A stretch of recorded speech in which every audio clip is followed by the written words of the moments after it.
आज इस क्लास में हम बौद्ध धर्म के प्रभाव के बारे में डिस्कस करेंगे।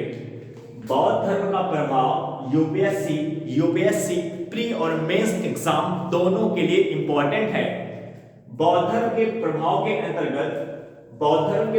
अंतर्गत सामाजिक असमानता को कम करने में मदद मिली। बौद्ध धर्म का एक प्रभाव क्या है? सामाजिक असमानता को कम करने में मदद मिली। बौद्ध धर्म के अंतर्गत सामाजिक असमानता को कम करने में मदद कैसे मिली? तो जो महिला है, जो शूद्र है, ये बौद्ध धर्म में भाग ले सकती थी। जो महिला है, जो शूद्र है, ये बौद्ध धर्म में भाग ले सकते थे। लेकिन यदि ब्राह्मणवाद के अंतर्गत देखें, ब्राह्मणवाद के अंतर्गत यानी ब्राह्मणों के विचारधारा के अंतर्गत देखें, तो ये जो महिला है, जो शूद्र है, इन्हें जनेऊ धारण करने का और गायत्री मंत्र के उच्चारण का अधिकार प्राप्त नहीं था। यदि हम ब्राह्मणवाद के अंतर्गत देखें, तो ये जो महिला है, जो शूद्र है, इन्हें जनेऊ धारण करने का और गायत्री मंत्र के उच्चारण का अधिकार प्राप्त नहीं था। यानी जो ब्राह्मणवाद है यानी जो ब्राह्मणों की विचारधारा है, इसके अंतर्गत आपको सामाजिक स्तर पर असमानता देखने को मिल रहा है।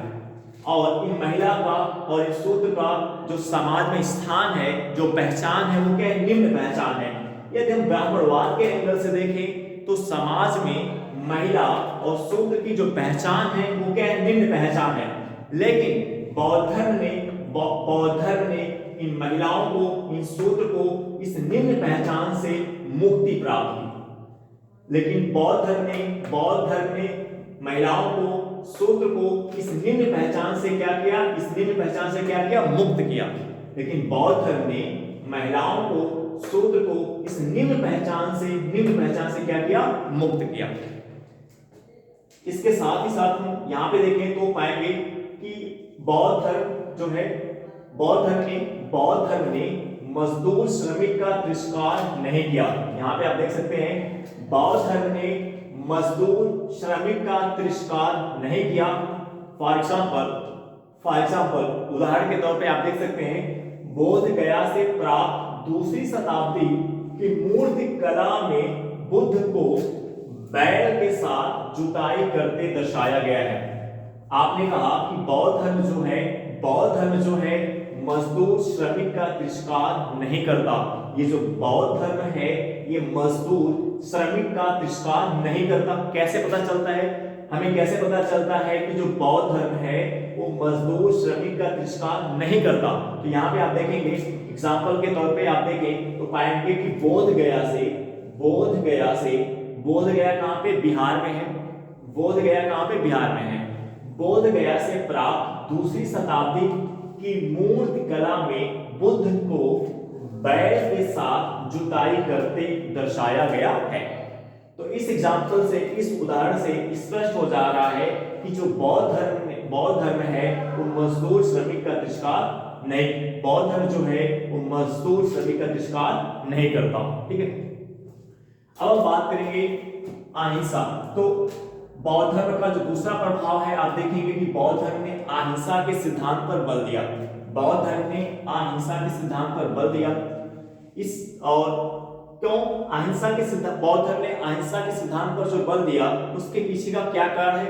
उसके पीछे के कारण को अगर हम देखें तो जो ब्राह्मणवाद है, इस ब्राह्मणवाद के अंतर्गत हम समाज में क्या देखने को पा रहे हैं? समाज के स्तर पर कौन सी समस्या देखने को मिल रही है? बलिदान प्रथा। इस ब्राह्मणवाद के अंतर्गत हमें सामाजिक स्तर पर उत्तर वैदिक काल में किस प्रकार की समस्या आपको देखने को मिलती है? बलिदान प्रथा की। इस बलिदान प्रथा के अंतर्गत यानी ब्राह्मणों के अनुसार देवताओं को उत्तर वैदिक काल में ब्राह्मणों के अनुसार देवताओं को प्रसन्न करने का जो प्रमुख तरीका था, वो क्या था? बलिदान प्रथा था। उत्तर वैदिक काल में ब्राह्मणों के अनुसार देवताओं को प्रसन्न करने का जो प्रमुख तरीका था, क्या था? बलिदान प्रथा। और इस बलिदान प्रथा में बड़े पैमाने पर बैलों की हत्या होती थी और गायों की भी हत्या होती थी। इस बड़े पैमाने पर बैलों की हत्या ने, गायों की हत्या ने हिंसा को बढ़ावा दिया। इससे कृषि कार्य के लिए बैलों की संख्या में कमी आई। जब इस बलिदान प्रथा में बड़े पैमाने पर बैलों की हत्या हो रही थी, तो जो कृषि क्षेत्र में जहां पे जुताई के लिए बैलों की जरूरत थी, वहां पे बैलों की संख्या में कमी देखने को मिलती है, वहां पे बैलों की संख्या में कमी देखने को मिलती है। इस कारण से बौद्ध धर्म ने यानी गौतम बुद्ध ने इस बलिदान प्रथा की निंदा की, बलिदान प्रथा की निंदा की। और बौद्ध धर्म ने इस समस्या को देख, इस समाज में जो सामाजिक स्तर पर ये समस्या थी, इस समस्या के समाधान के लिए किस सिद्धांत को दिया, किस सिद्धांत पर फोकस किया, अहिंसा के सिद्धांत पर बल दिया और इस बलिदान प्रथा की निंदा भी की। और इस अहिंसा के सिद्धांत के कारण, इस अहिंसा के सिद्धांत के कारण और जो बौद्ध धर्म ने इस बलिदान प्रथा की, गौतम बुद्ध ने जो इस बलिदान प्रथा की निंदा की, इसका प्रभाव क्या होता है? इसका प्रभाव यह होता है, इससे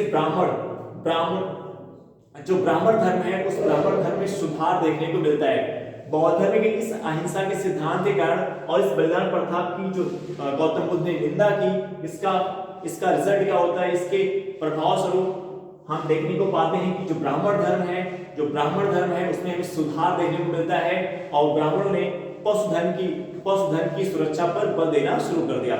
इस बौद्ध धर्म के अहिंसा का सिद्धांत, इस बौद्ध धर्म के जो बौद्ध धर्म का अहिंसा का सिद्धांत है, इससे ब्राह्मण धर्म पे क्या प्रभाव पड़ता है? इससे ब्राह्मण धर्म जो है वो बैलों की सुरक्षा पर, पशुधन की सुरक्षा पर ध्यान देना शुरू कर देता है, जिस कारण से पशुधन में वृद्धि होती है।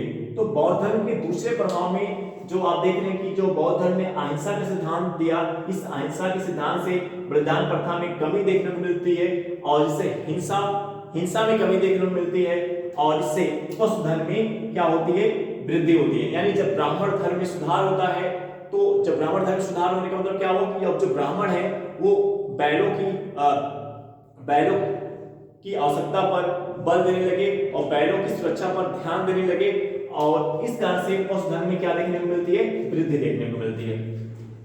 बौद्ध ग्रंथ सुत्त निपात में मवेशी को, बौद्ध ग्रंथ सुत्त निपात में मवेशी को क्या कहा गया है? बौद्ध ग्रंथ सुत्त निपात में मवेशी को खुशी यानी सुखदा कहा गया है।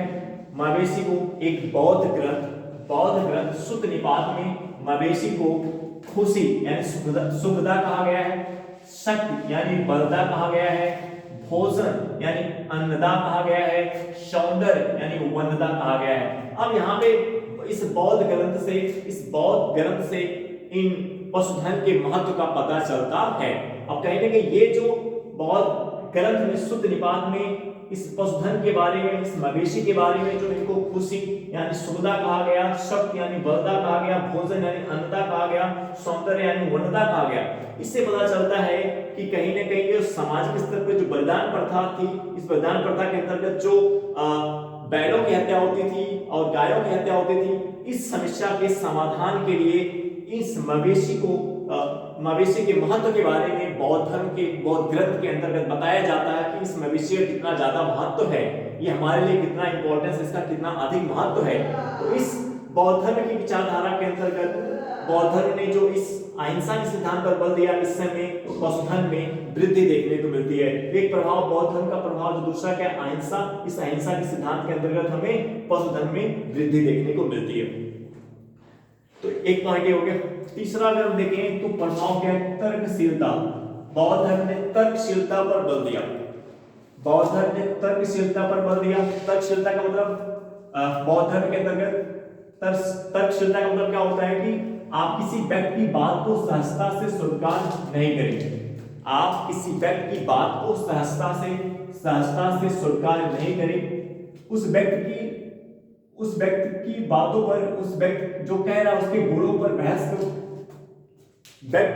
किसी व्यक्ति की बात को आप सहजता से स्वीकार नहीं करें, उसके गुणों पर बहस करें, उसका मूल्यांकन करें, उसका पॉजिटिव पॉइंट क्या है, उसका नेगेटिव पॉइंट क्या है, उसका क्या सकारात्मक प्रभाव होगा, उसका क्या नकारात्मक प्रभाव होगा, इस एंगल से भी आप देखिए।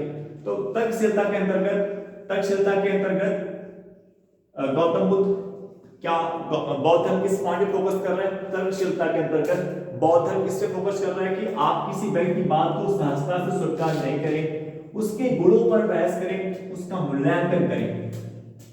ये तर्कशीलता पर बौद्ध धर्म ने जो तर्कशीलता पर बल दिया, इस तर्कशीलता के कारण कुछ हद तक अंधविश्वास को समाप्त करने में मदद मिली। बौद्ध धर्म के इस तर्कशीलता के सिद्धांत के अंतर्गत कुछ हद तक अंधविश्वास को समाप्त करने में मदद मिली, क्योंकि ये अंधविश्वास जो था ये भी एक सामाजिक समस्या थी जो आपको वैदिक काल में देखने को मिलता है, अंधविश्वास। और आज भी आप इस अंधविश्वास को देख सकते हैं। जैसे अब अंधविश्वास, अगर आपको बुखार हो जाता है और उस बुखार के लिए आप अगर डॉक्टर के पास जाकर के आप दवा नहीं लेते तो आप ठीक नहीं होंगे। लेकिन अब आपको कोई व्यक्ति कह रहा है कि ये आप इस बाबा के पास चले जाओ, वहां पे जाओगे तो आपका बुखार ठीक हो जाएगा। तो जो व्यक्ति आपसे कह रहा है कि आप बाबा के पास चले जाओ, वहां पे जाने से आपका बुखार ठीक हो जाएगा, उसके पास क्या तर्क है, उसके पास क्या लॉजिक है? या तो आप उसकी बात को मान करके चले जाते हो, आप सहजता से उसकी बात को स्वीकार कर लेते हो और उसके गुणों पर बहस नहीं करते हो, उसका मूल्यांकन नहीं करते हो, तो क्या आपकी जो बीमारी वो ठीक हो पाएगी? नहीं ठीक हो पाएगी। आपकी बीमारी कब ठीक होगी? जब आप किसके पास आओगे? डॉक्टर के पास आओगे। क्योंकि अगर आपको कोई फिजिकल प्रॉब्लम है, आपको बुखार आ जा रहा है, कोई भी आपके शरीर में कोई भी समस्या है, आपके शरीर में किसी प्रकार की समस्या आ रही है, तो उसका सोल्यूशन कहाँ, उस प्रॉब्लम का समाधान कहाँ होगा? डॉक्टर के पास होगा, जब आपका ट्रीटमेंट होगा। तो किसी बाबा के पास जाने से, किसी व्यक्ति के पास जाने से उसका समाधान नहीं होगा। तो इस प्रकार के अंधविश्वास से बचने की बात, सामाजिक स्तर पर जो बुराई की समस्या का अंधविश्वास, उस अंधविश्वास पे काम किया कि ताकि इस अंधविश्वास को समाज से कम किया सके। तो यहाँ पे अब तर्कशीलता के अंदर क्या देखने मिलता है कि इस अंधविश्वास को कुछ हद तक कम करने में मदद मिली। पॉइंट नंबर 4 कि अगर हम यहाँ पे देखें तो ये जो बौद्ध धर्म के प्रभाव के अंतर्गत देखें तो जो बौद्ध मठ है ये शिक्षा के केंद्र के रूप में उभरे। ये जो बौद्ध मठ है ये बड़े शिक्षा के केंद्र के रूप में उभरे। ये जो बौद्ध मठ है ये बड़े शिक्षा के केंद्र के रूप में उभरे। जैसे इन बौद्ध मठ को विश्वविद्यालय के नाम से जाना जाने लगा। इस बौद्ध मठ को विश्वविद्यालय के नाम से जाने लगा। जैसे बिहार में नालंदा विश्वविद्यालय और विक्रमशिला विश्वविद्यालय का उल्लेख कर सकते हैं।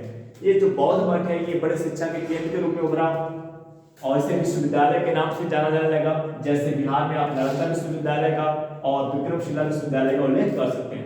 और गुजरात में वल्लभी विश्वविद्यालय का उल्लेख कर सकते हैं। भाषा के अंतर्गत देखें, बौद्ध धर्म के प्रभाव कहते हैं। भाषा के अंतर्गत देखें तो यहाँ पे हमें एक नई भाषा, हाइब्रिड संस्कृत भाषा का विकास देखने को मिलता है। भाषा के एंगल से देखें तो बौद्ध धर्म के अंतर्गत एक नई भाषा, हाइब्रिड संस्कृत भाषा का विकास देखने को मिलता है। ये जो हाइब्रिड संस्कृत भाषा है ये पाली और संस्कृत भाषा के मिलने से बना है। ये जो हाइब्रिड संस्कृत भाषा है किसके मिलने से बना है? पाली और संस्कृत भाषा के मिलने से बना है। तो ये बौद्ध धर्म के प्रभाव है जो यूपीएससी और प्री यूपीएससी एग्जाम दोनों के लिए इंपॉर्टेंट है। आई होप दैट ये क्लास आपको समझ में आई होगी। अब हम आपसे नेक्स्ट वीडियो मिलेंगे। Okay bye.